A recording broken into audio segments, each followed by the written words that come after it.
Mesdames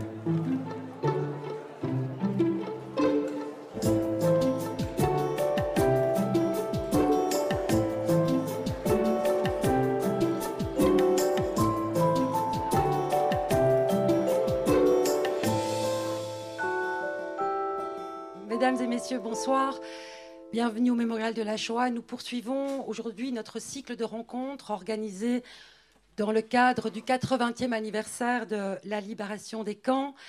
Et nous sommes très heureux et honorés d'accueillir ce soir l'historien Jan Kershaw, auteur d'une œuvre pionnière et majeure sur l'histoire du nazisme et de la société allemande sous le Troisième Reich.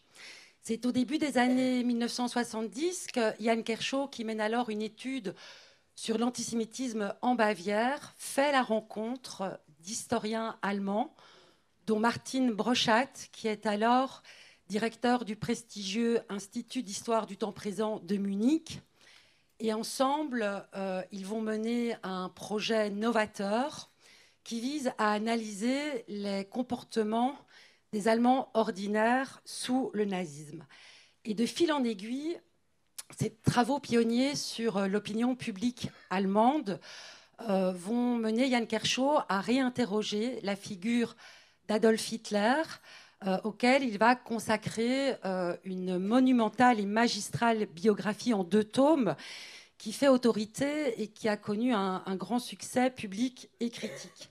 Alors, la lecture des ouvrages de Jan Kershaw, dont vous voyez ici un petit échantillon, est indispensable, essentiel, je pense, à l'apprentissage des étudiants en histoire. Ce qui est sûr, c'est qu'il continue d'irriguer les travaux des historiens et des historiennes qui travaillent sur le nazisme, qui travaillent aujourd'hui sur le nazisme, notamment sur des questions liées à la culture nazie et des relations entre les Allemands, les nazis et l'État. Alors, Jan Kershaw a récemment fait le don de sa bibliothèque personnelle au Mémorial de la Shoah, une bibliothèque composée de milliers d'ouvrages sur l'histoire de l'Allemagne, l'histoire de l'Europe, l'histoire du nazisme, des fascismes, et plus globalement sur l'histoire du XXe siècle. Donc, un grand merci, Jan Kershaw, pour ce magnifique cadeau qui va considérablement enrichir les collections du Mémorial. Et je voudrais également remercier chaleureusement Florent Braillard, qui a joué en quelque sorte le rôle d'intermédiaire pour que cette opération puisse se faire. Et ma collègue Ariel Sillon, qui est ici au premier rang, qui est responsable de la bibliothèque du Mémorial et qui a concrétisé ce don en se rendant à Manchester chez Jan Kershaw pour organiser le rapatriement de ses livres. Alors, Florent, merci également d'avoir accepté d'animer cette conversation. Florent, je vais te laisser bien évidemment présenter beaucoup plus longuement Jan Kershaw, mais moi, pour ma part, je te présente brièvement. Tu es historien, directeur de recherche au CNRS. Tu as publié plusieurs ouvrages sur l'histoire de la politique génocidaire nazie. Je citerai La solution finale de la question juive, la technique, le temps et les catégories de la décision aux éditions Pluriel, et Auschwitz, enquête sur un complot nazi chez Point Seuil. Et avec Andreas Wirsching, tu as également dirigé La Somme, historiciser le mal, une édition critique de Mein Kampf chez Fayard.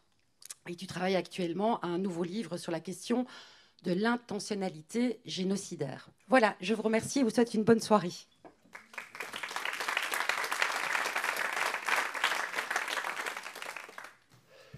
Alors, bonsoir à tous et merci pour cette invitation. Je suis ravi de rencontrer pour la première fois Jan Kershaw, avec qui j'ai échangé, mais que je n'avais jamais croisé. Alors, j'aimerais donner à ce dialogue un titre à la John le Carré. L'homme qu'on n'attendait pas. L'homme qu'on n'attendait pas, cher Jan Kershaw, c'est vous.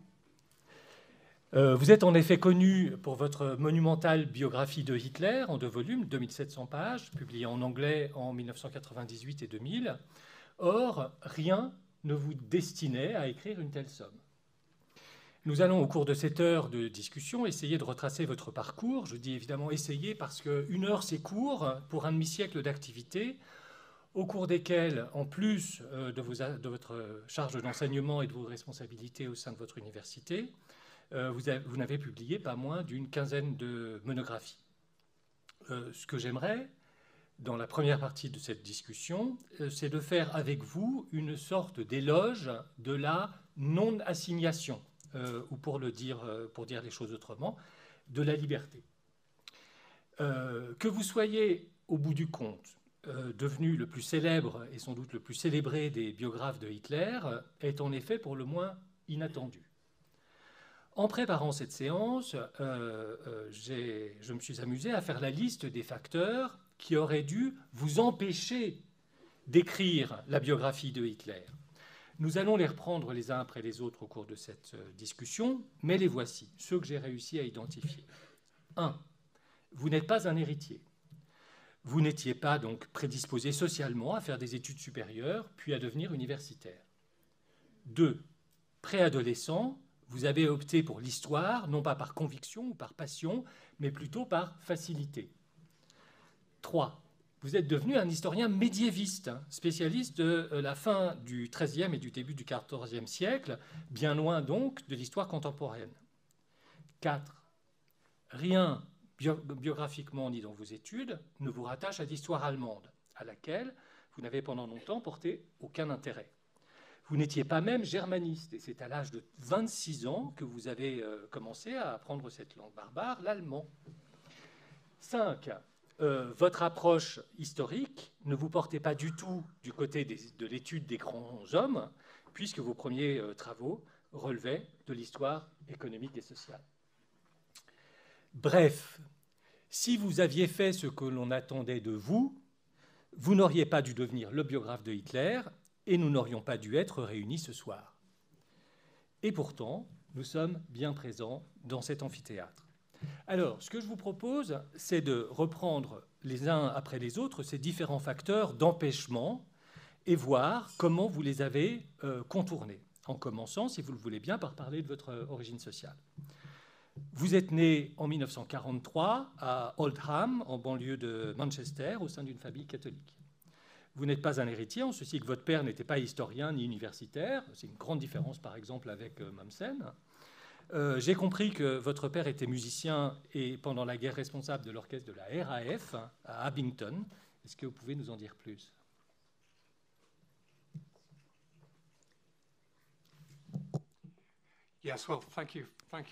Oui, merci beaucoup de tout ce que vous avez vu. Tout d'abord, mesdames et messieurs, je suis ravie d'être ici et merci beaucoup de cette invitation. Je suis absolument ravie d'être à Paris pour vous parler ce soir. En réponse à la question qui m'a été posée, mes deux parents viennent donc d'une classe laborieuse et en fait, à l'époque, là où je suis née, ce n'était pas vraiment la banlieue de Manchester, c'était une ville indépendante de à peu près 150 000 personnes. Il n'y avait pas de livres dans la maison. Ma mère aimait beaucoup lire, mais nous n'avions absolument pas de contexte universitaire. Ma mère n'avait pas eu la permission d'aller au lycée parce qu'à l'époque, c'était la seule personne qui gagnait de l'argent dans la famille. Ses deux parents, en fait, étaient au chômage et du fait de la dépression dans les années 30, ils n'avaient pas d'argent. Et donc, elle a dû quitter l'école et travailler elle-même pour gagner de l'argent. Mon père, donc, en fait, a été mis au chômage. À l'époque, il était couturier et il a essayé. Il était assez doué en musique. Il a pu donc apprendre la musique et il a pu donc gagner un peu d'argent comme cela et est devenu ensuite un musicien professionnel dans des groupes de swing dans les années 30. Il avait une carrière prometteuse jusqu'à ce que la guerre arrive et donc il a pu travailler pour le RAF et du fait de ses prouesses musicales, il a pu donc travailler avec le groupe RAF à Oxford et il a donc passé donc une guerre assez paisible. Il n'avait pas vraiment de capacité pour faire du travail, donc on l'a...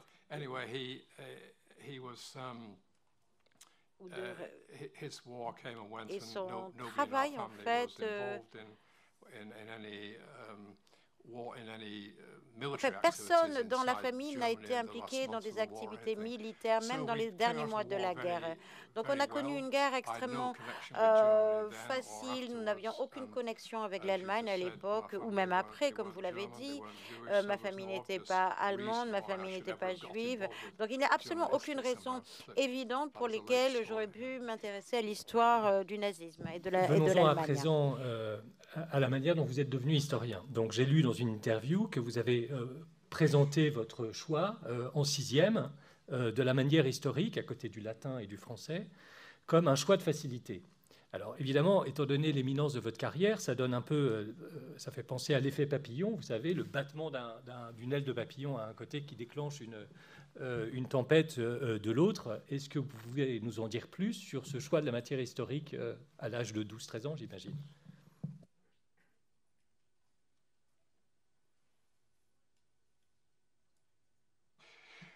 Eh bien, j'ai choisi l'histoire parce que nous avions dû choisir 3 sujets pour les sujets que l'on allait passer à l'équivalent du bac. Et à l'époque, c'était 3 sujets, dont 2. Bon, il y avait le français et le latin. Le français était la seule langue moderne qui était disponible dans mon école. Et il n'y avait pas d'autre langue que le latin. Je n'étais pas autorisée à faire du grec parce que j'ai commencé un petit peu plus tard à l'école. On ne m'a pas donné l'autorisation d'étudier le grec. Et donc, j'aurais plutôt choisi le grec que la physique et la chimie. Mais à ce moment-là, si j'avais fait ça, j'aurais fait des études classiques à l'université, des littératures classiques, et je ne serais jamais devenue historien. Donc, en fait, j'ai choisi le latin et le français, et l'histoire, en fait, a été mon 3e sujet. Et je n'ai pas vraiment voulu faire de l'histoire, je n'étais pas vraiment douée pour l'histoire, à vrai dire. Mais nous avions un professeur qui était vraiment une source d'inspiration pour nous. Dans les classes que nous avions, donc nous étudions la période de la Réformation, donc le 15e et le 16e siècle, et c'était un professeur fantastique pour toutes les mauvaises raisons pédagogiques, à vrai dire. Il était extrêmement partisan, très catholique, et il demandait, et il était mis au défi par les protestants de notre école. Il était très enthousiaste sur le côté historique, et moi, je voulais en fait revenir en arrière dans l'histoire et pas me pencher sur l'avenir. Il était excellent sur tout ce qui concerne le Moyen Âge. Il était lui-même un prêtre. Et donc, je n'ai jamais pensé à étudier le fascisme ou le nazisme. Et avant que je devienne professeur d'histoire, j'ai étudié l'histoire à Oxford. Et donc j'ai été vraiment passionnée. J'étais passionnée par le Moyen Âge, par l'école. J'étais un médiéviste. Et donc effectivement, vous soutenez votre thèse sur l'abbaye de Bolton, dans le Yorkshire du Nord, de la fin du XIIIe siècle au XIVe siècle. Alors c'est une approche d'un historien particulièrement attentif à l'histoire économique. Est-ce que vous pouvez nous décrire un tout petit peu les recherches que vous avez menées à ce moment-là?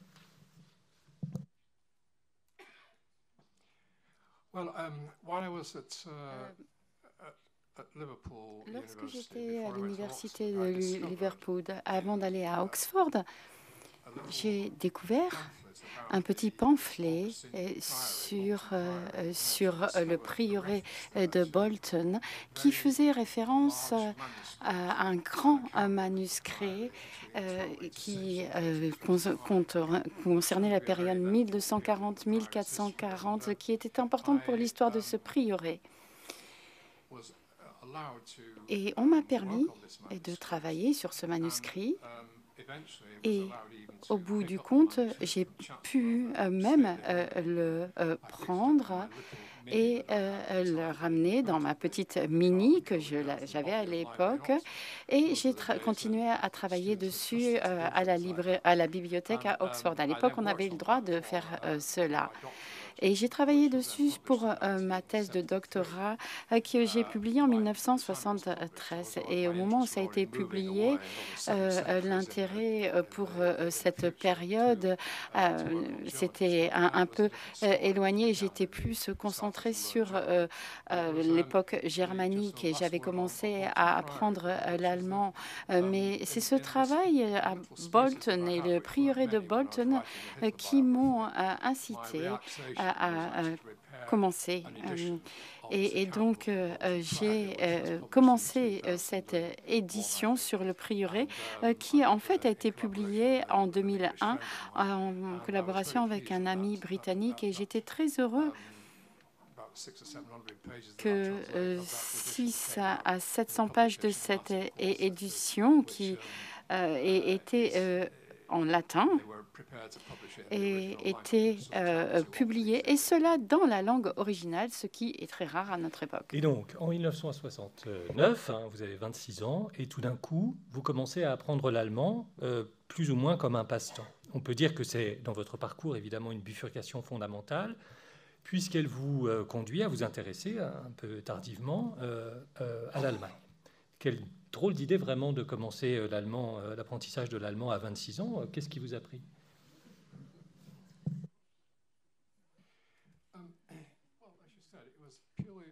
Comme je l'ai dit, c'était vraiment un passe-temps.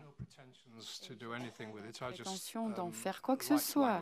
C'était juste que j'aimais la langue et comme je l'ai dit, j'étais plutôt bon en langue, mais j'avais jamais eu la possibilité d'apprendre l'allemand. Donc, il y avait une agence de l'Institut Goethe qui venait de s'ouvrir à Manchester et par chance, j'ai vu une publicité dans la gare de Manchester qui proposait des cours. Donc, je me suis inscrite. Et c'est là que j'ai commencé à apprendre 1 heure par semaine pendant 3 ans et je n'avais pas d'intérêt universitaire pour cela. C'était vraiment secondaire par rapport à mon travail. C'était un passe-temps. Mon intérêt universitaire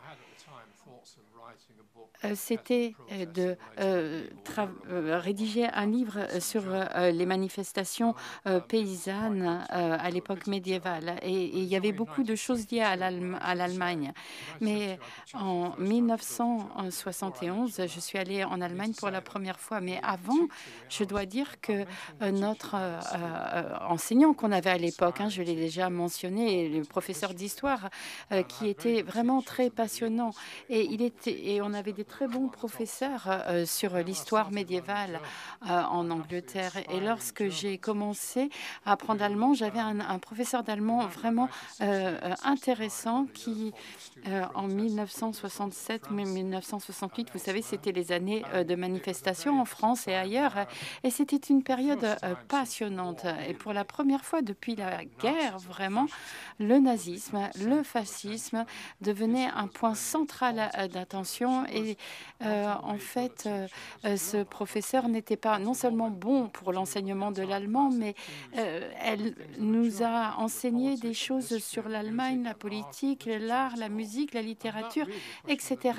Et ça m'a vraiment poussée vers ce pays. J'ai voulu en savoir davantage et j'ai eu la chance de le faire lorsque j'ai pu y aller en 1972 pour un cours intensif d'allemand.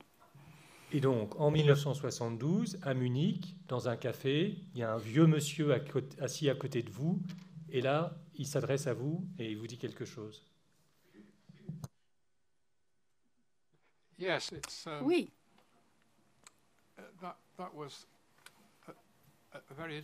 C'était une rencontre très intéressante. C'était un samedi après-midi, il pleuvait. On était dans cette petite ville à 20 km de Munich qui s'appelle Krafen. Et à une époque, ça a dû être une petite ville très belle, mais c'était une ville endormie. et il y avait cette agence de l'Institut Goethe qui était là. Et donc, j'étais également capitaine d'une équipe de foot internationale parce qu'en fait, les gens qui étaient à l'Institut Goethe venaient de toutes les nations. Donc, on se rencontrait entre différents départements de l'Institut Goethe. Et donc, ce samedi après-midi, il pleuvait. J'étais assis dans ce café et je lisais le journal. Et la personne qui était assise en face de moi a noté que je lisais un journal anglais et m'a dit mais qu'est-ce qu'un Anglais fait ici? Et j'ai pensé que c'était une question intéressante parce que effectivement, c'est pas un endroit où on s'attend à voir beaucoup de touristes. Et après 2 ou 3 plaisanteries, il m'a dit est-ce que vous êtes anglais? Il disait anglais, il disait pas britannique. Et il a dit vous les Anglais, vous êtes stupides, vous aurez dû venir avec nous et on aurait mis fin au bolchevisme. Et j'ai trouvé que c'était une remarque plutôt intéressante et je me suis dit que c'était un vieux nazi. Je n'avais jamais rencontré une personne comme cela avant. Et à un moment dans la conversation, il a dit, ce sont des choses dont je me souviens vraiment très bien parce que ça m'a vraiment choqué. Il a dit, les Juifs sont des poux, c'est des vermines. Je ne sais pas quelle est la traduction en français, ce sont des poux. Mais les Juifs sont des poux. Et j'étais si choquée par cela, et je ne comprenais pas pourquoi il disait cela. Les Allemands que j'avais rencontrés étaient plutôt comme nous en Angleterre. Et tout d'un coup, je rencontre cette personne qui me parle d'un monde distant et j'avais jamais rencontré quelqu'un comme cela. Et ça n'a pas été vraiment un tournant où je me suis dit, là maintenant, je vais travailler sur le nazisme. Mais ça a été un peu le début. Et j'ai commencé à lire des livres. J'avais des livres au début sur l'époque médiévale, mais j'ai commencé à lire des livres sur la période nazie. Et à un moment, j'ai commencé à me dire, OK, quand j'aurai terminé mon travail, je dois encore améliorer mon allemand pour pouvoir faire un travail sérieux sur ce sujet et travailler sur l'époque, sur l'histoire allemande et plus sur l'histoire médiévale. Un autre moment important de votre reconversion, d'une certaine manière, c'est que vous étiez alors maître de conférences en histoire médiévale à l'université de Manchester et vous candidatez pour un poste en histoire contemporaine et vous l'obtenez. Alors, ce qui est évidemment totalement inattendu. J'imagine que vous aviez déjà présenté un projet scientifique sur l'histoire du nazisme et quel était-il alors?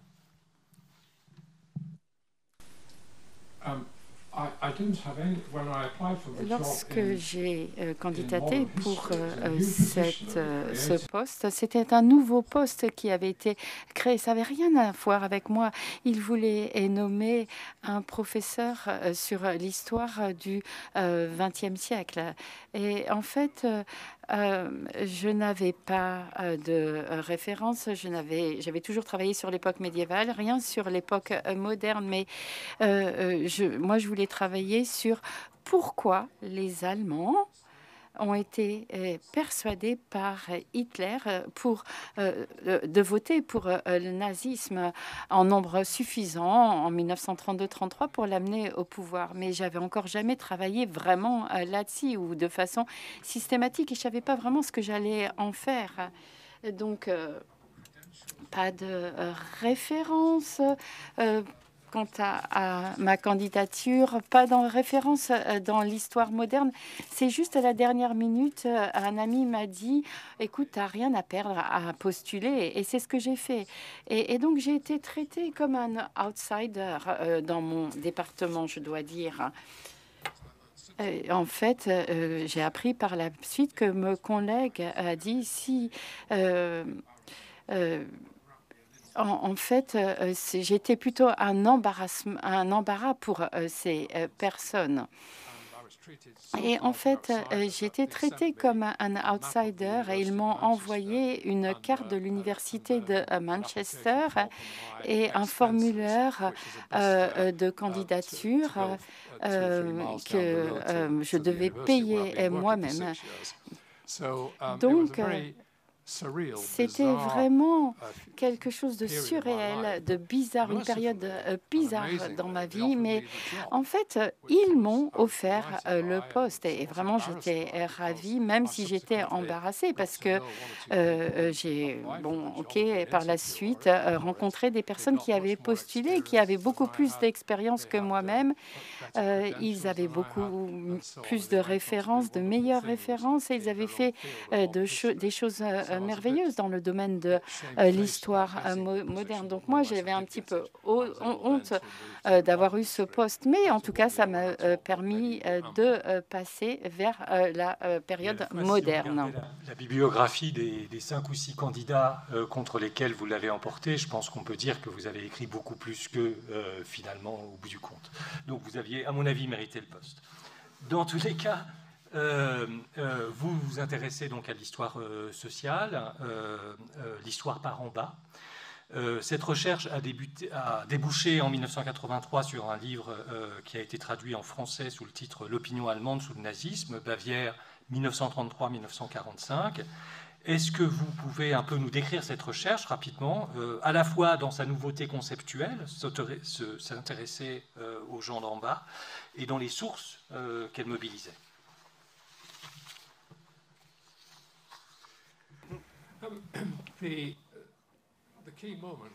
Le moment clé est venu quand j'ai pu aller faire des recherches en Allemagne pour la première fois en 1975.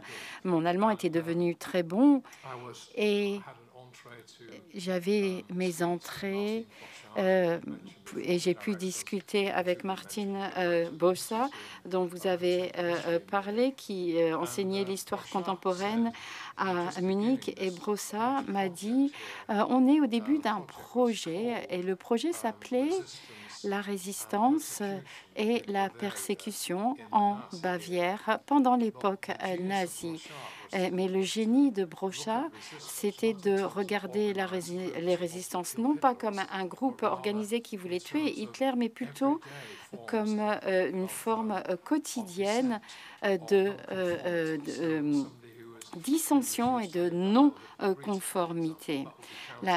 Et en fait, la façon dont on s'adressait à Hitler, par exemple.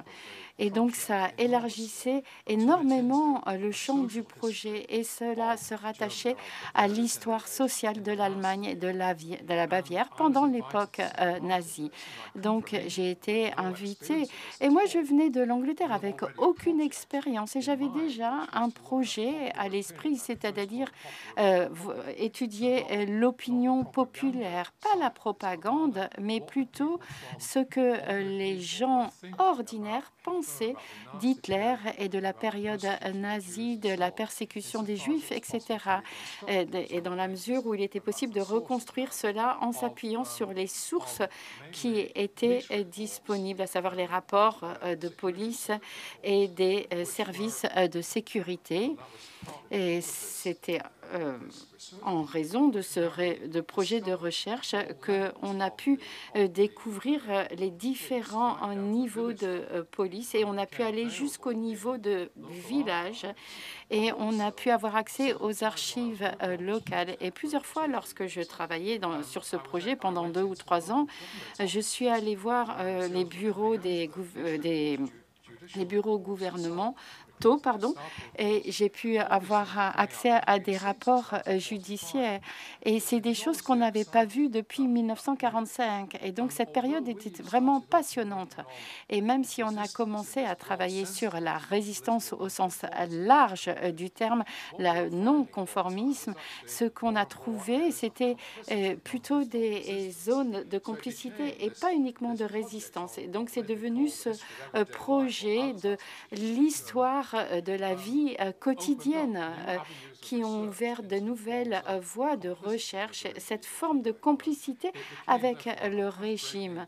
Et donc, c'est devenu un projet qui a ouvert les voies vers l'époque, enfin la recherche sociale et qui n'avait jamais été fait en Allemagne. Et donc, le livre de 83 n'était pas le premier résultat de votre enquête, hein, qui avait déjà connu une sorte d'excroissance inattendue. En exploitant les sources dont vous venez de parler, en particulier les rapports de police, vous avez commencé à vous intéresser à la perception de Hitler par la population bavaroise. Ces premiers résultats ont tellement passionné votre mentor d'alors, Martin Broszat, qu'il vous a poussé à en faire un petit livre qu'il a même préfacé. C'était Der Hitler-Mythos, Volksmeinung und Propaganda im Dritten Reich, publié donc en allemand en 1980, dans une version très élargie en 1987, en anglais, et en français en 2006 sous le titre Le mythe Hitler, images et réalité sous le Troisième Reich. Alors, on est toujours dans l'histoire sociale, il s'agit de la manière dont la population se représentait Hitler. Quel souvenir gardez-vous de cette recherche et de ce livre ?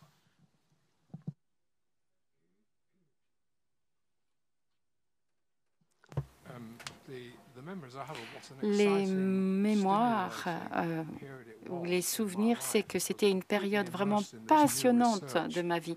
J'étais plongée dans mes recherches.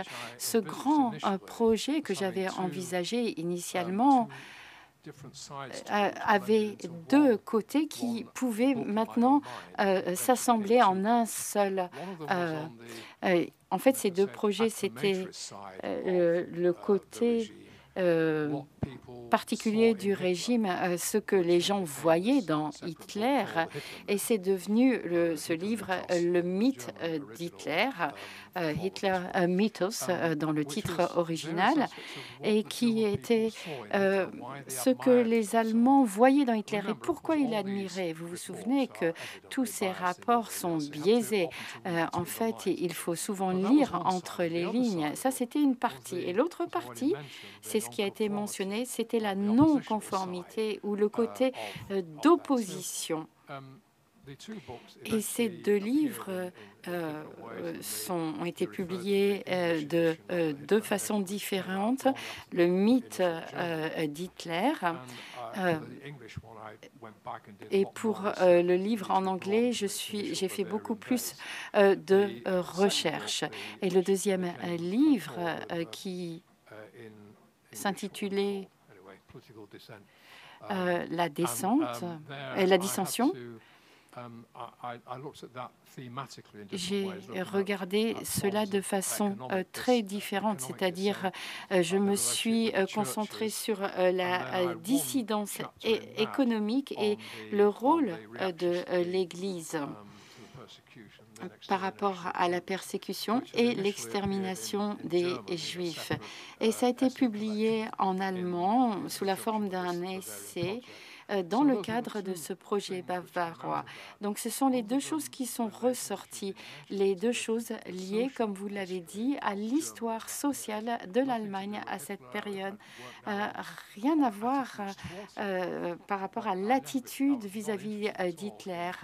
Je ne m'intéressais pas à l'individu en tant que tel. Et donc justement, c'est à partir de ce moment qu'un examen rétrospectif donne l'impression que toutes les étapes suivantes vous conduisent inévitablement, évidemment, comme dans les examens rétrospectifs, sur votre grande biographie de Hitler qui va si profondément marquer l'historiographie.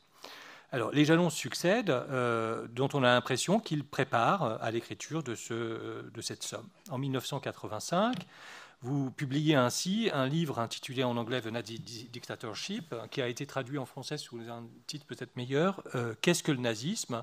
Problèmes et perspectives d'interprétation. 2 chapitres de ce livre sont consacrés à Hitler. Le premier est simplement intitulé Hitler et le deuxième, Hitler et l'Holocauste.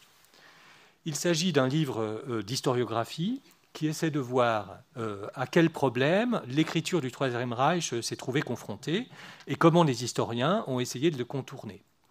Le livre garde toujours son intérêt aujourd'hui encore, même si évidemment le niveau de connaissance a depuis énormément évolué. c'est en quelque sorte un état des lieux qui donne l'impression de vous avoir permis, à vous, Yann, de mieux vous situer dans cette historiographie déjà imposante et souvent contractuelle, et donc peut-être déjà d'entreapercevoir comment vous pourriez trouver une voie nouvelle. Est-ce que vous pourriez nous rappeler dans quelles circonstances ce projet est né et qu'est-ce qui vous motivait à l'époque?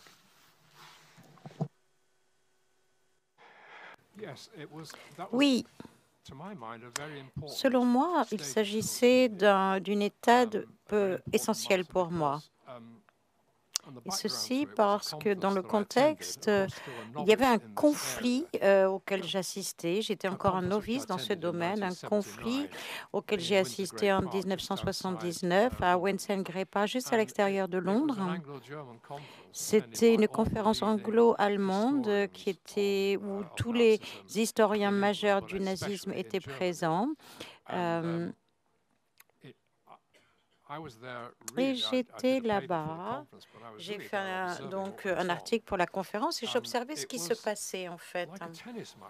C'était un petit peu comme un match de tennis entre différents partis. Donc j'essayais de smasher la balle et de s'attaquer l'un et l'autre. Et je n'avais jamais vu quoi que ce soit de similaire précédemment. Et je ne savais pas vraiment de quel côté me passer par rapport à l'interprétation du nazisme. Il y avait les intentionnalistes et les structuralistes.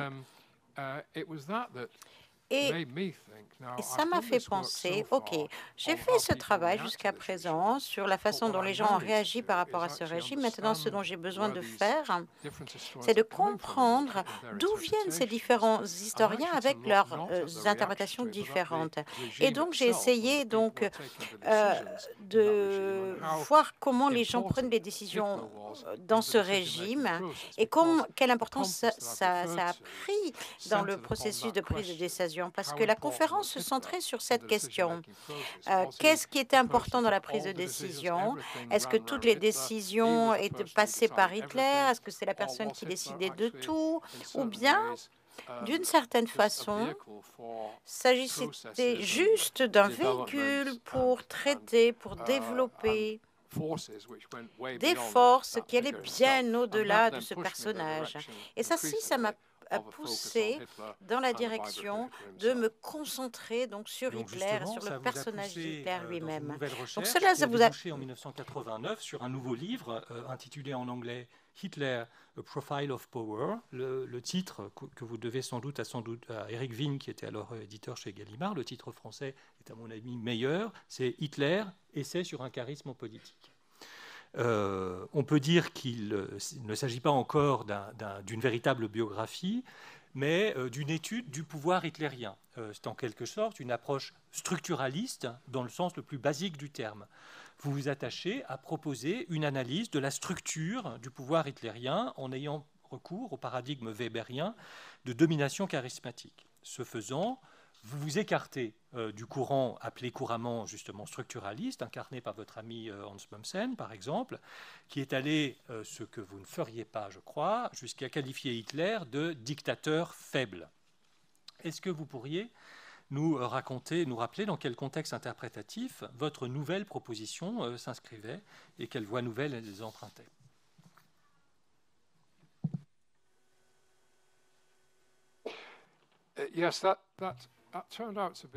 Oui, ça a été un ouvrage essentiel pour moi, bien que lorsque je l'écrivais, je ne pensais pas cela. On m'a demandé de le faire. Du coup, c'est pour ça que j'ai donné ce titre, Profit et pouvoir. Donc, c'est d'abord passé. J'ai d'abord fait. Il y a eu plusieurs ouvrages dans cette collection, donc il y a eu d'autres caractères qui ont été étudiés, et le mien donc porté sur Hitler. Donc j'ai été d'accord pour écrire cet ouvrage. Et donc, la maison d'édition a accepté ma proposition. Je me suis dit, OK, c'est ce que je vais faire. Donc, je l'ai écrit comme une analyse thématique du pouvoir, vraiment au stricto sensu. et je ne voyais pas cela comme une biographie d'Hitler au départ. J'essayais de voir en fait les différentes strates, cette notion de leadership charismatique que j'ai pris de Max Weber, l'historien allemand, et je pensais que l'autorité charismatique, comme Max Weber le définissait, était donc un bon lien entre l'approche structuraliste et donc les différents pouvoirs et la personnalité d'Hitler. L'autorité charismatique, de certaines façons, n'était pas une réflexion de la qualité de l'individu, des qualités de l'individu, mais de la communauté charismatique, les valeurs en fait qu'il portait, qu'il attribuait à Hitler. Et je pensais que c'était très utile de regarder Hitler comme cela. Et donc ça a été mon point focal donc de mon histoire, de mon étude du pouvoir hitlérien. Je l'ai écrit donc au cours de l'année que j'ai passée à Berlin en 1989, l'année où le mur a été abattu. C'était fantastique d'être à Berlin à ce moment-là.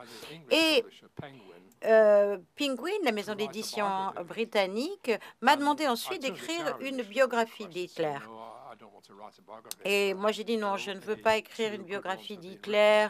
Il y a eu d'excellents qui ont été écrites déjà. Alan Bullock, par exemple, dans les années 50.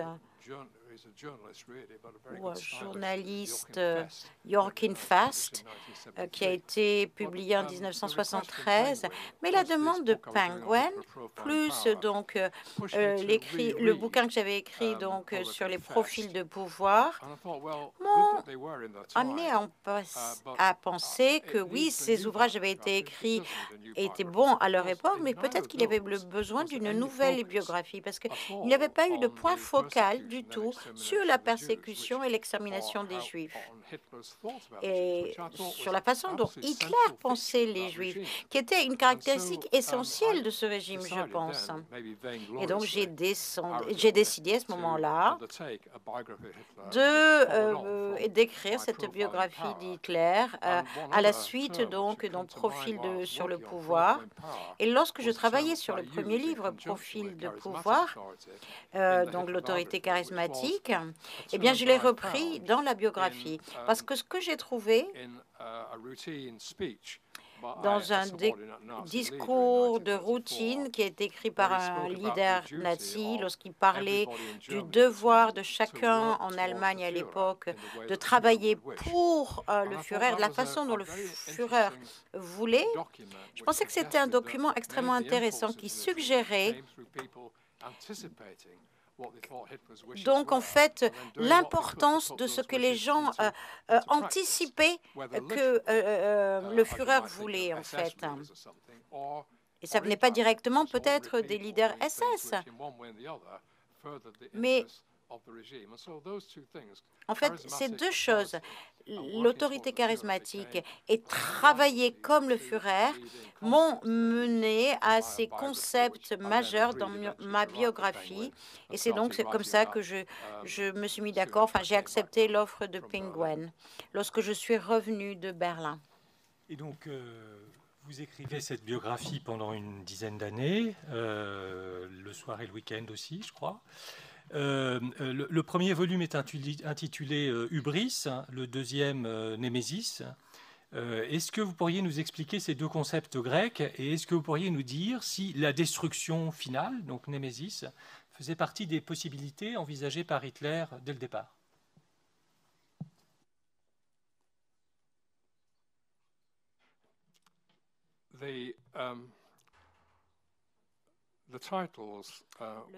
Les titres qu'un collègue m'a suggéré, eh bien, je pensais que c'était de bons titres au sens conventionnel. Hubris, ça c'est l'arrogance du pouvoir, et Némésis, c'est la vengeance pour cette arrogance du pouvoir. Et je pensais que c'était une bonne métaphore pour cette période de l'histoire. C'est uniquement dans les dernières phases de sa vie que Hitler a pensé... Non, je vais recommencer, pardon. lorsqu'il a écrit Mein Kampf, et à partir de cette écriture, il avait vraiment une vision très manichéenne. C'était blanc ou noir. Et tout spécialement, donc, lorsque les nazis faisaient partie de la position, une fois qu'il a fait partie du gouvernement, il parlait, OK, eh bien, on va soit gagner, soit disparaître. Donc, c'est vraiment les termes de la situation. C'était soit ça, soit ça. Soit on réussit, soit on domine le monde, ou on échoue et on va vraiment totalement échouer. Et donc, c'était très ordinaire pour Hitler. Et c'est uniquement dans les dernières phases de la guerre que le némésis, donc la rétribution, la vengeance pour l'arrogance du pouvoir, est devenu vraiment tangible pour Hitler. Et même à ce moment-là, c'était une telle personnalité que jusqu'à la dernière phase de la guerre, c'est-à-dire en avril 1945, c'est la première fois qu'on l'a entendu dire « OK, on a perdu la guerre », parce que pendant très longtemps, il ne pensait pas qu'ils avaient perdu la guerre. Donc, ça a été très, très, très tard que Hitler a concédé avoir perdu la guerre. Et pour moi, hubris et némésis étaient d'excellentes métaphores de cette situation. Elles m'ont permis, ces deux métaphores, de développer un récit, ce que je n'avais jamais fait jusque-là. Je n'avais jamais écrit d'histoire narrative, en fait. Et j'ai trouvé que c'était vraiment une façon d'écrire extrêmement intéressante qui apportait une espèce d'excitation. C'était un style d'écriture différent. Et je pense que c'était aussi satisfaisant pour l'écrivain que cela a été, du moins je l'espère, pour les lecteurs. Elle continue évidemment à faire autorité, mais d'autres biographies ont été publiées depuis, souvent presque aussi monumentales que les vôtres. Donc il y a celle au pluriel de Peter Langerich, de Volker Ullrich, toutes deux traduites en français, et celle de Wolfram Pita, qui n'a pas été traduite. Il y a aussi les ouvrages importants de Thomas Weber et ceux de Ottmar Plöckinger. Donc j'imagine que vous les avez lus. Qu'est-ce qu'elles vous ont apprises et est-ce qu'il y a des dimensions de l'acteur historique Hitler dont vous vous dites, les ayant lus, que vous êtes passé à côté en écrivant votre propre biographie?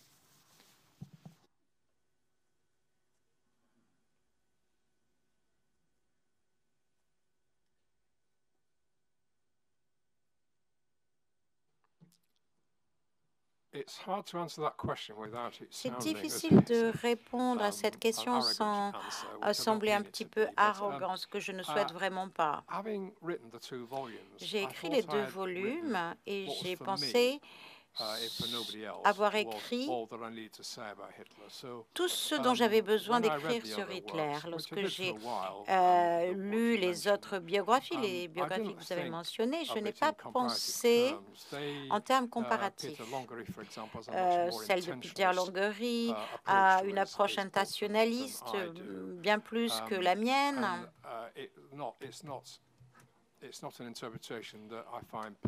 Et ce n'est pas une interrogation que je trouve très persuasive, en fait. Moi, je l'aurais fait de façon différente. Ce que je peux dire, c'est que parce que je l'ai fait, je voulais donc tirer un trait et je ne voulais pas donc passer le reste de ma vie à réviser donc des morceaux de ma biographie sur Hitler. Hitler, pour moi, en fait, moi j'ai écrit ce que je voulais écrire sur lui. Il y avait d'autres choses que je voulais faire après cette biographie, donc je suis passée à d'autres projets. Et d'une certaine façon,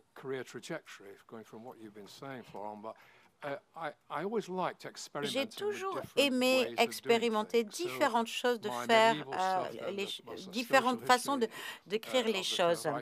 Donc, j'ai fait une histoire du Troisième Reich, j'ai fait une historiographie également. Je voulais passer à d'autres aspects, d'autres choses. Et j'ai écrit également d'autres livres. Et j'ai étudié notamment les décisions d'autres leaders essentiels dans le monde, donc toutes les choses que j'ai fait après avaient une approche différente. Et je ne veux pas sembler arrogant, mais je ne voulais pas passer ma vie à écrire de nouvelles choses ou à revoir ce que j'avais déjà écrit sur Hitler.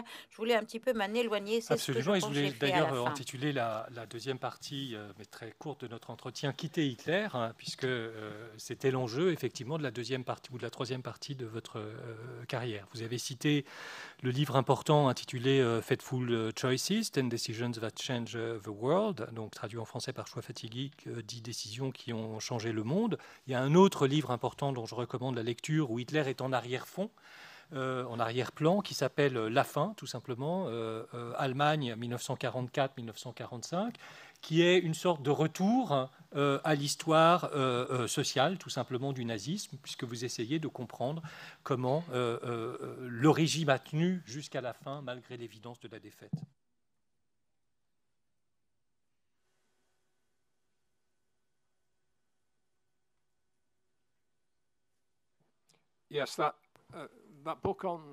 Oui, cet ouvrage sur la fin, en fait, on a beaucoup discuté du titre et ma maison d'édition britannique, Penguin, m'a dit pourquoi ne pas l'appeler The End. Et moi, j'ai dit, oh, c'est une très bonne idée.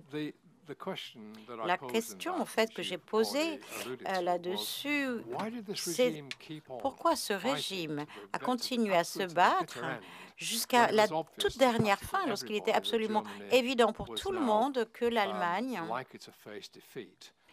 allait faire face à une défaite. Comme je l'ai déjà dit, la question pour nombre de personnes, c'était est-ce qu'on va perdre, est-ce qu'on va être face à une défaite?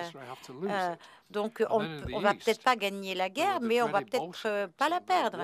Et à l'Est, il y avait la guerre, donc qui était totalement différente de la guerre à l'Ouest. Les Allemands étaient absolument horrifiés de voir, après ce qu'ils avaient fait à l'Est, ils étaient horrifiés de la vengeance des Soviétiques.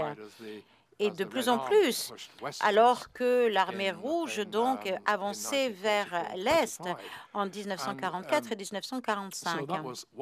Donc ça faisait partie de la motivation. L'autre motivation, c'était que, et c'est toujours très étonnant pour moi, c'est de voir comment des généraux très établis dans la Wehrmacht, eh bien, nombre d'entre eux n'étaient pas des nazis, c'étaient des nationalistes allemands, mais il y avait certains nazis parmi eux.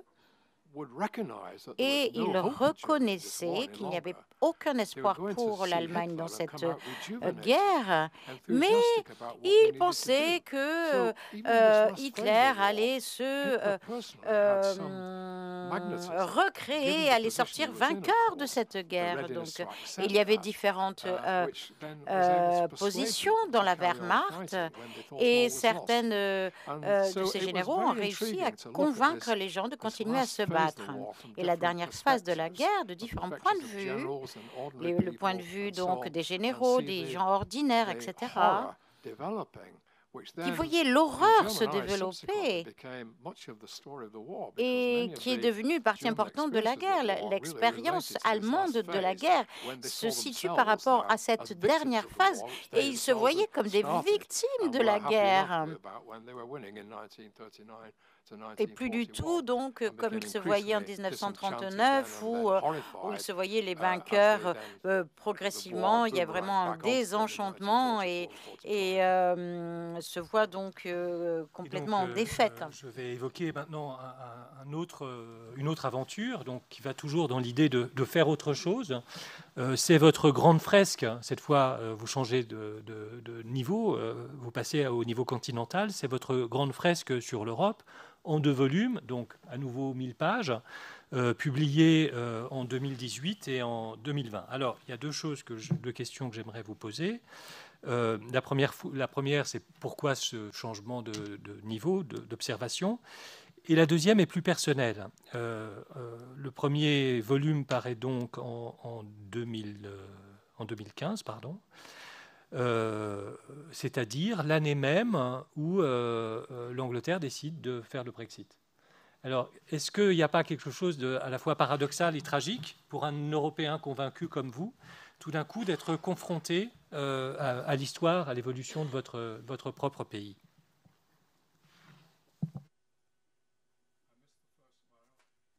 Je suis désolée, j'ai eu juste la première partie de la question. Mais ces deux volumes qu'on m'a demandé de faire par les éditions Penguin,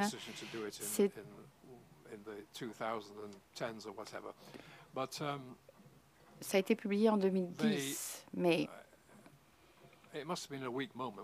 ça a été un moment de faiblesse lorsque j'ai accepté d'écrire cela, parce que c'était vraiment difficile de faire cette vue panoramique de l'Europe. Et le premier volume, qui s'appelle To Hell and Back, et qui est traduit en français également, je crois. Donc c'est vers l'enfer. Il n'y a pas l'idée du retour dans le titre français, puisque c'est vers l'enfer, alors que l'anglais, c'est vers l'enfer et retour. OK. En enfer, Ah, ok, oui, en enfer. En anglais, le titre, ça devait être qu'un seul volume. Donc, Hell and Back. Back, c'était la période après 45. Et mon éditeur chez Penguin a dit on devrait faire 2 volumes pour rendre justice à ton travail. Et j'ai dit ok, d'accord, je vais rédiger un deuxième volume. Mais qu'en est-il du titre, Hell and Back? Mais en fait, il y a un peu un retour après 45. Donc, on peut garder le même titre. Donc, on a gardé le même titre que pour le premier volume. Mais vous, en français, vous dites vers l'enfer. Ben, chez nous, il y a cette notion de retour. Et dans ce deuxième volume, j'ai fait beaucoup de recherches sur l'Allemagne, sur le fascisme plus précisément.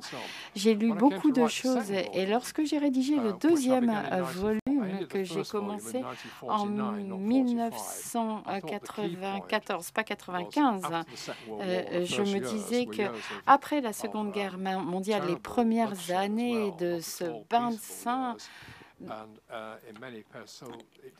eh bien, il a fallu beaucoup de temps. Et en 1945,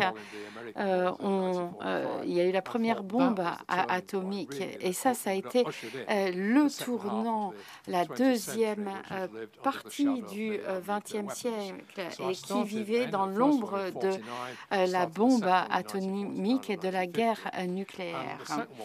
Et pour la deuxième période, donc l'histoire que j'essayais de retracer, j'ai trouvé que c'était beaucoup plus difficile à rédiger que les autres volumes, parce que je n'arrivais pas à donner du sens à toute la littérature que je voyais. Je connaissais bien sûr l'Allemagne, l'Angleterre et un petit peu les pays d'Europe occidentale, un petit peu de la Russie, mais pas assez pour rédiger un volume.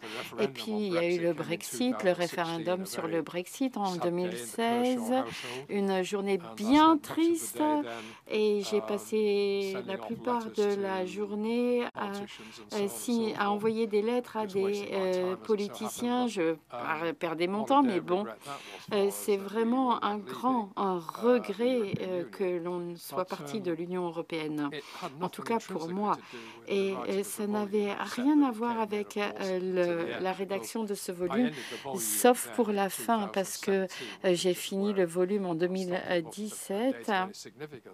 Et si je devais l'écrire maintenant, je le terminerai après la pandémie de la COVID-19 et après l'invasion de l'Ukraine, qui, dans une certaine façon, marque la fin du XXe siècle et cette nouvelle ère de crise que l'on a au XXIe siècle.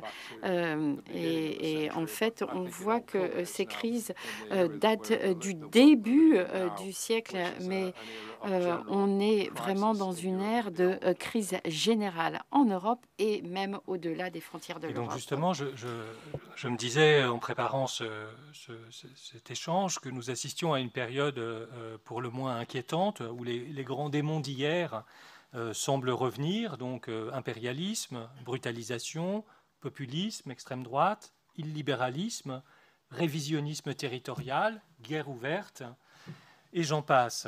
Alors, est-ce que d'une part, on n'a pas l'impression que la parenthèse ouverte en 1945 est en train de se fermer, comme vous l'avez dit? Et puis l'autre question fondamentale pour nous historiens, c'est pourquoi nous historiens, on n'a pas réussi à empêcher ce backlash, ce retour? À quoi on sert?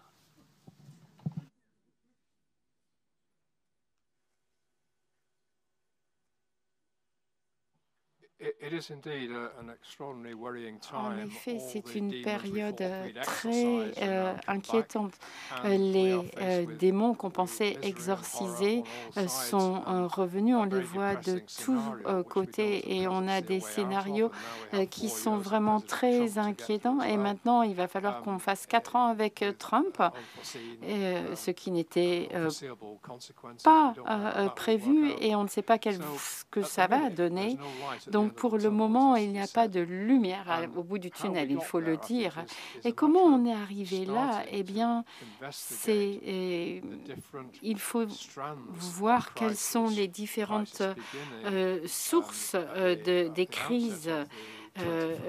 Au début du XXIe siècle, il y a eu l'attaque à New York en 2001, qui a été un de ces éléments qui a ses racines dans les problèmes sous-jacents du Moyen-Orient qui ont conduit à cette attaque à New York.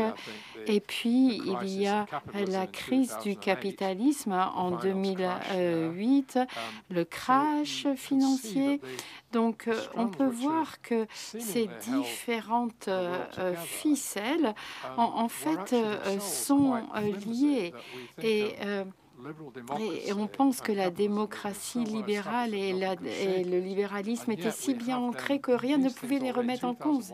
Et en fait, on se retrouve en 2001-2008 avec tous ces problèmes et puis les crises d'immigration et puis en 2015, les résultats de la crise au Moyen-Orient, particulièrement avec la Syrie, les immigrants qui arrivent en Europe, qui viennent essentiellement d'Afrique, et ça c'est lié à l'extension de la mondialisation et il y a ce fossé entre les très riches et les personnes ordinaires, pas les personnes très pauvres, mais ces personnes ordinaires et cette frustration qui augmente. Donc au début on pensait que la mondialisation était bonne, mais en fait ce n'était pas bon pour certaines personnes, ces personnes qui vivaient une vie ordinaire et qui ont vu leurs conditions de vie se détériorer.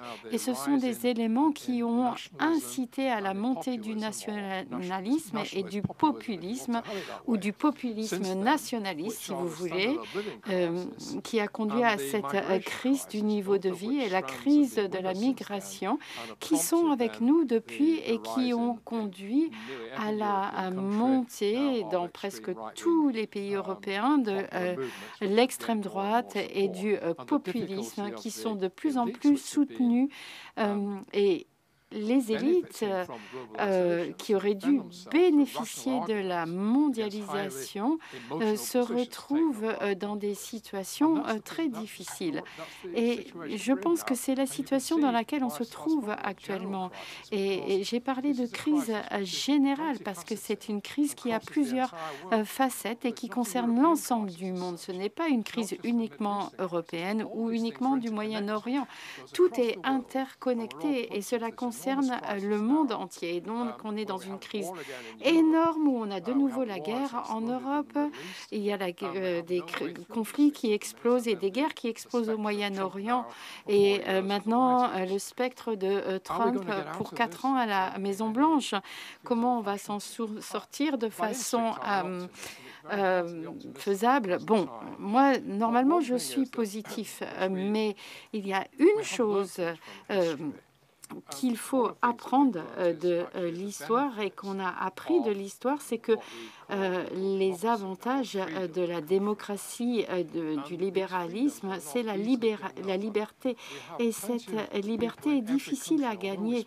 Il y a beaucoup de personnes dans le monde, et même si on parle de la montée de la politique d'extrême droite, il y a beaucoup de personnes qui encore sont convaincues de la démocratie et de la liberté, qui sont des démocrates.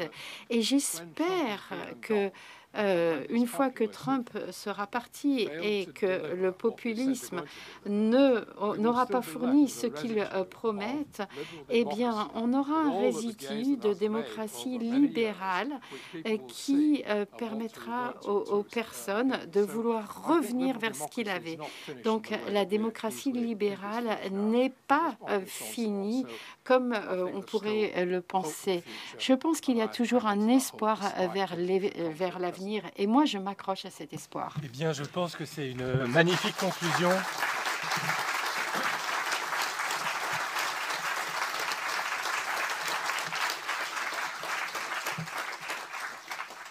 Merci beaucoup. Nous allons passer maintenant la parole à la salle. Merci pour cet entretien passionnant. Alors, j'avais une question peut-être un peu saugrenue pour un historien, parce que c'est une question d'actualité, et d'actualité brûlante. Je voulais avoir votre point de vue sur ce qui se passe en ce moment en Allemagne, donc avec l'AfD. Savoir dans quelle mesure l'AfD, selon vous, serait un héritier direct ou indirect du nazisme, et à la lumière aussi du très récent accord qui a eu lieu entre donc, ce parti-là et la CDU sur un texte portant sur l'immigration. Est-ce qu'on revit, est-ce qu'on pourrait s'apparenter à une poignée de main entre Hitler et Hindenburg, c'est-à-dire est-ce qu'on revit 1933, ou alors est-ce que c'est complètement différent? Effectivement, la différence près où cette fois-ci, contrairement à 1933, on a une puissance étrangère qui fait de l'ingérence en la personne donc d'Elon Musk et de l'administration Trump.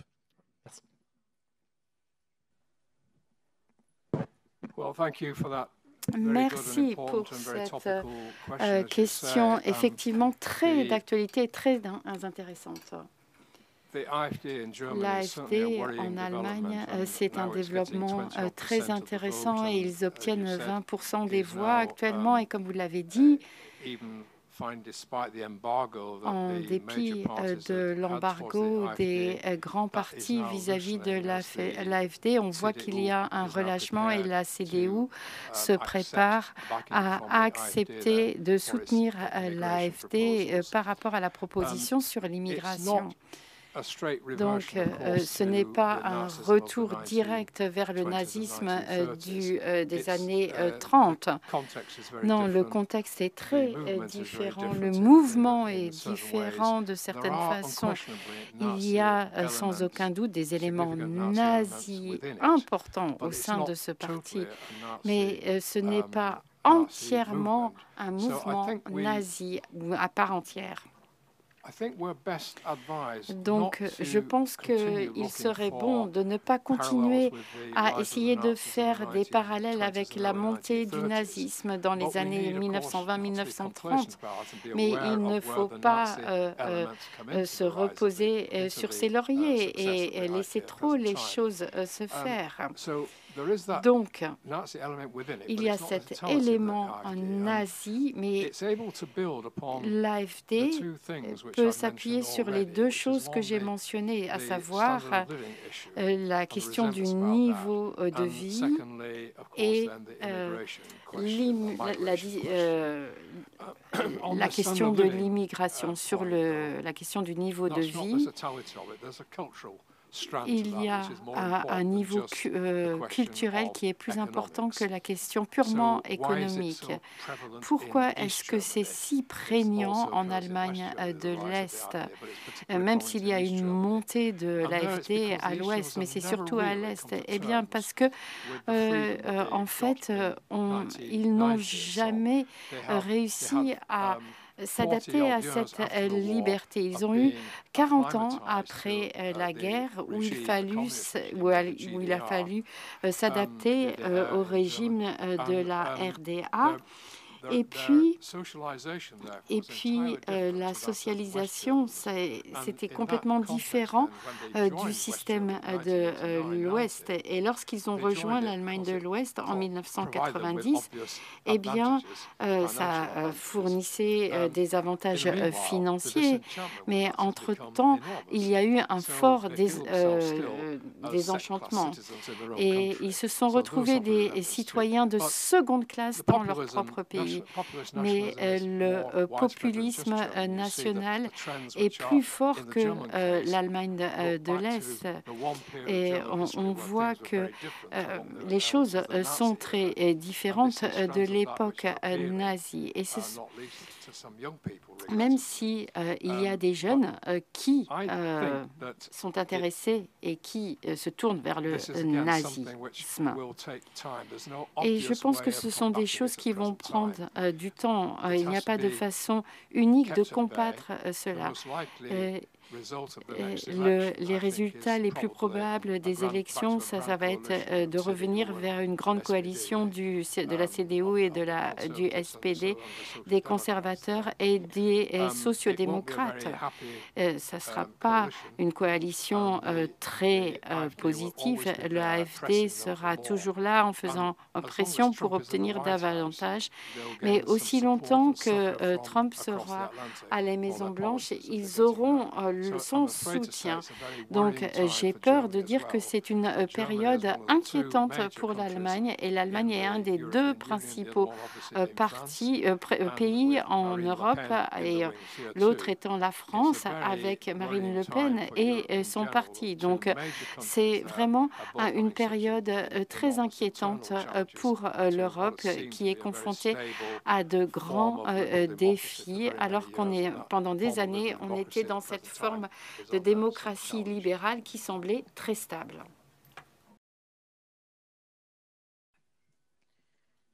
Il y a un pan, professeur Kirsch, que vous avez évoqué quand je vous ai rencontré aussi, qui, je pense, peut être intéressant pour les gens qui viennent au mémorial de la Shoah.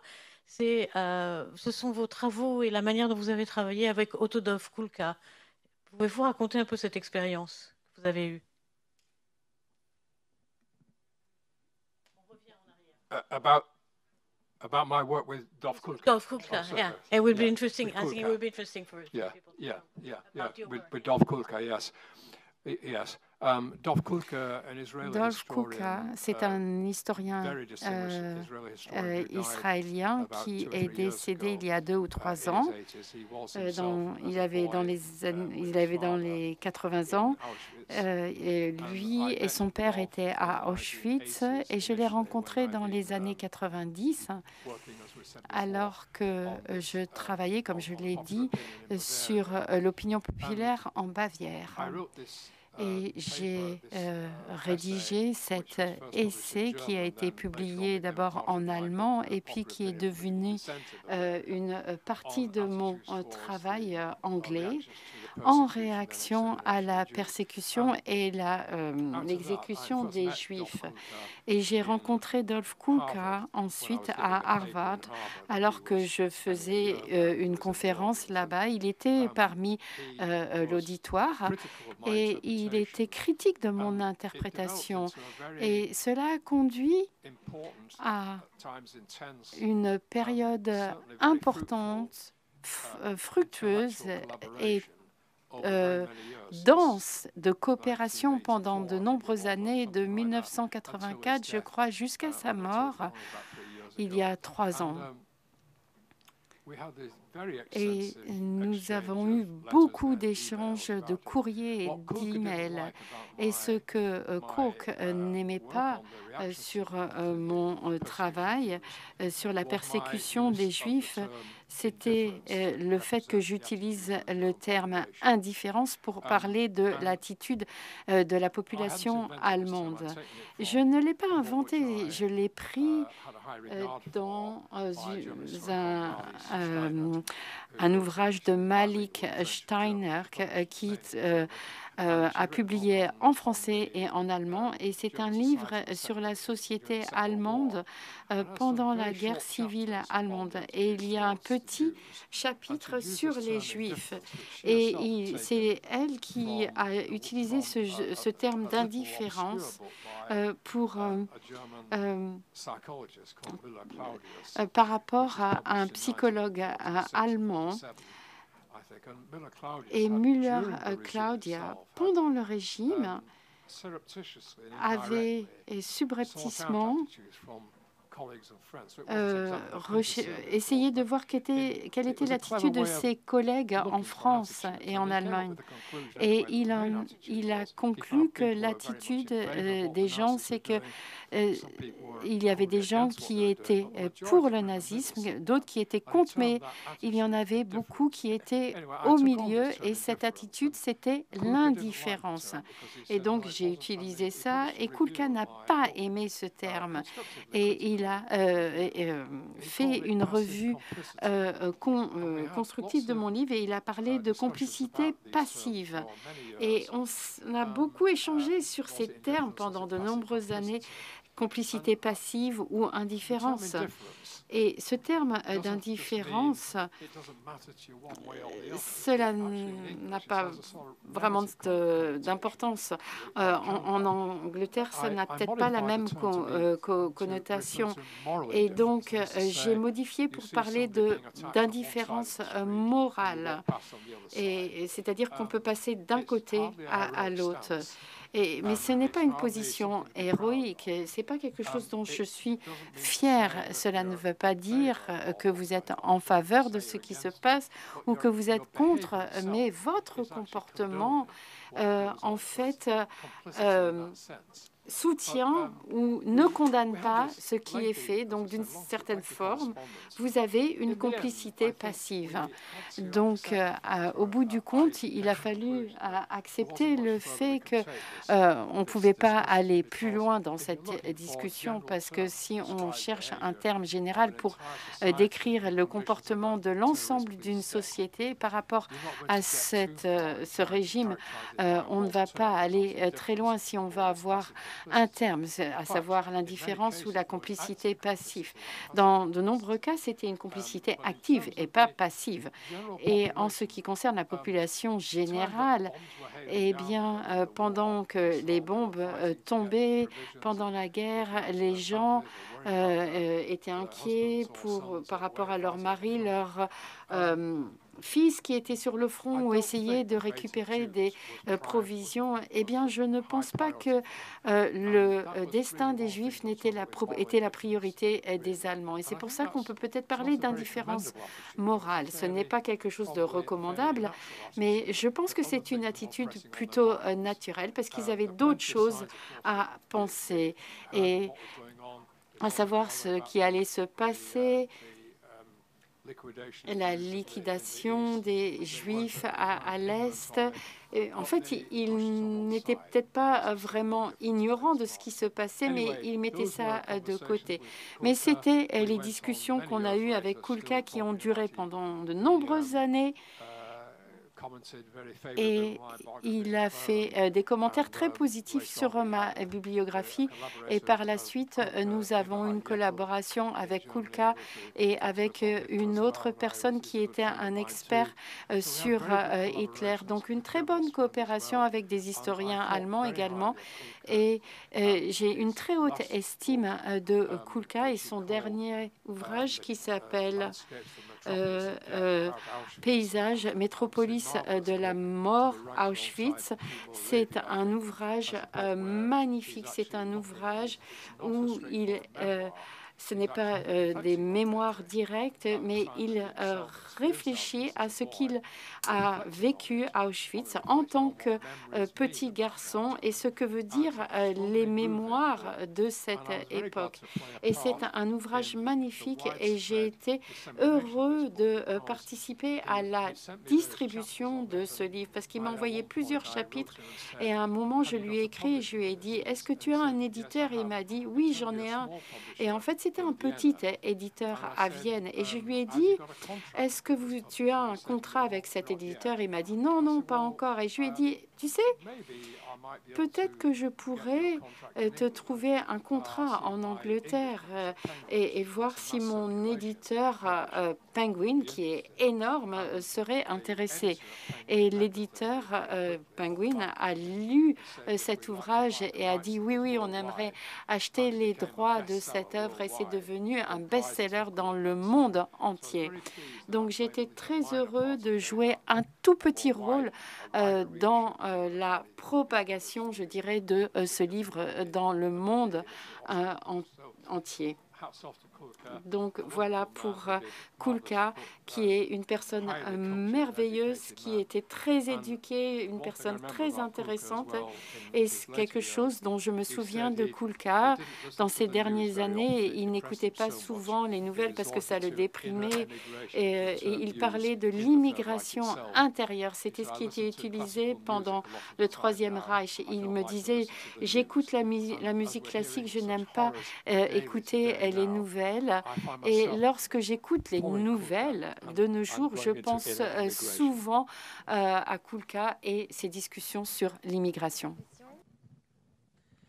Excuse me, if I may come back to the previous question. Est-ce que je pourrais revenir à la question précédente? Vous y avez répondu partiellement. Qu'est-ce que vous diriez sur aujourd'hui, sur l'extrême droite en Allemagne?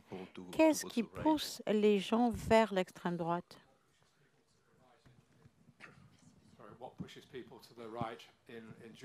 Qu'est-ce qui pousse les gens vers la droite en Allemagne?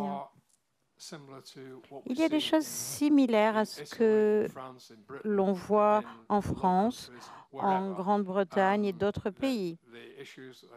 Les problèmes que j'ai déjà mentionnés, l'immigration, qui en fait partie, qui en a une partie essentielle, le niveau de vie, la différence entre les riches et les pauvres. Les gens se sentent laissés de côté.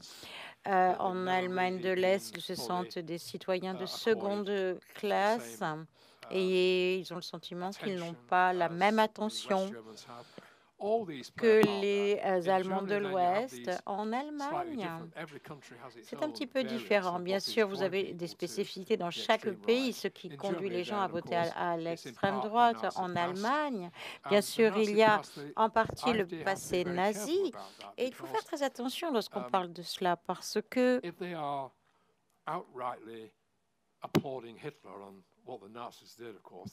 bien sûr, ils ne peuvent pas soutenir et dire que Hitler a fait des choses magnifiques, parce que sinon ils vont perdre tout leur soutien. Mais de façon très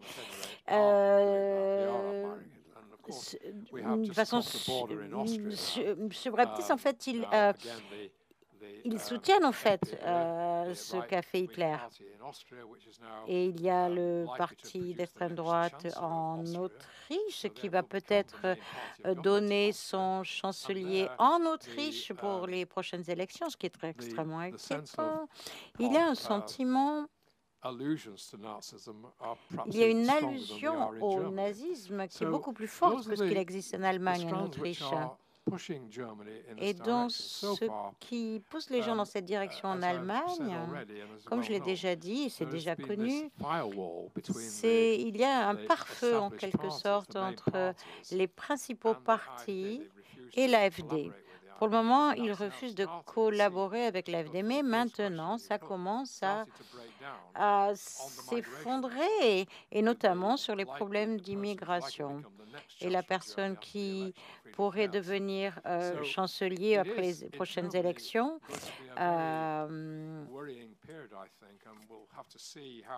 eh bien, pourrait faire face à une situation extrêmement préoccupante. Il faut voir comment vont se produire les élections, qu'est-ce qui va sortir des élections. Pour le moment, le pare-feu qui existe par rapport à l'AfD va être soutenu parce que le prochain gouvernement serait certainement une collaboration entre les sociodémocrates et les conservateurs.